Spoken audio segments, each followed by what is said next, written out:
March Madness came early this year.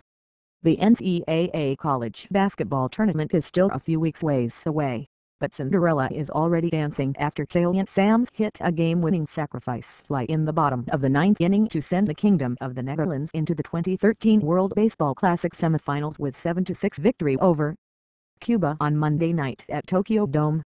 "I can't look back to two historic days before this one," the Kingdom of the Netherlands manager Hemsley Moulins said. "One of them I was a part of, beating the Cubans at the 2000 Sydney Olympic Games.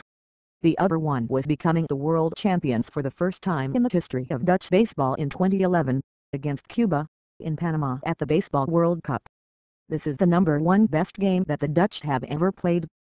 Coming from behind, tying the game up and taking the game in the bottom of the ninth. This game will go down as the biggest game in Dutch history. So far. There's more to come. More may come soon, as the win means the Kingdom of the Netherlands will join Japan at San Francisco's AT&T Park during the championship round of the Classic, which begins Sunday. That's why we're here," said Vladimir Blinchin, an outfielder for the Kingdom of the Netherlands.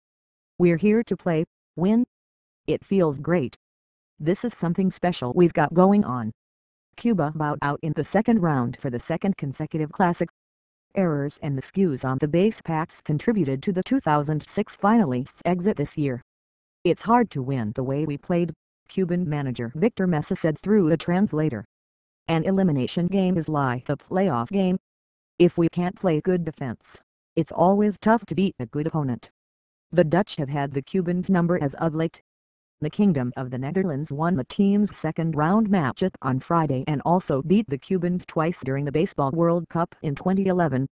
"It's true," Mesa said, "we cannot beat the Netherlands." The Cubans took a 6-4 lead in the 8th on an RBI single from Yasmani Thomas and Ariel Sanchez's sacrifice fly. The Dutch, missing 3 players due to injury, bounced right back on Andrelton Simmons' game-tying two-run home in the bottom of the 8th. "We had a couple of injuries and I felt like I had to step up," Simmons said. "I was looking at the pitcher, and he was coming in for the same pitch, and he left one where I like it pretty much, so I didn't miss it.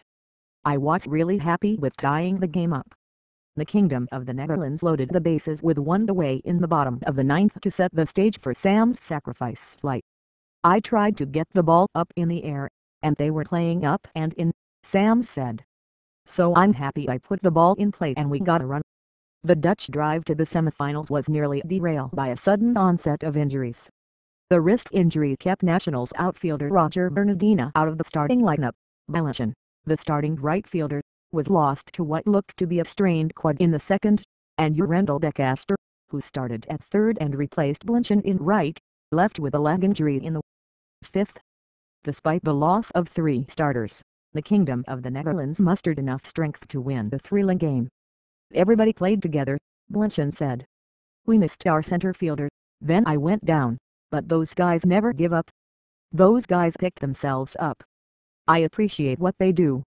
They just take care of business." The game took place on the 2-year anniversary of the devastating earthquake and tsunami that struck Japan at 2:46 p.m. local time on March 11, 2011. "My thoughts go out to those families still today that lost loved ones all over Japan," Moulins said. A moment of silence was held before the game, and 7 children from affected areas participated in a pre-game ceremony. "We wish them well," Mesa said before the game. "I respect all the Japanese people. They are very hard workers, they are very honest, and they are very independent. So I am hoping all the people move forward." Andrew Jones got the Kingdom of the Netherlands out to an early lead with a sacrifice fly in the 3rd, and Kurt Smith drove in another run with an RBI single. Cuba struck back in the top half of the 4th, on an RBI single by Jose Fernandez and a solo homer to straightaway centered by Jose Abro. The Kingdom of the Netherlands scored a pair of runs without recording the hit in the bottom of the 4th, but Mesa's curious decision to use 3 consecutive pinch hitters in the 5th helped set the stage for a 2-run double by Ulioski Goriel that tied the score at 4-4. The Cubans' Kingdom of the Netherlands reliever Lot Vangmil threw a scoreless inning to earn the win. Cuba's Yonder Gabor was charged with the loss,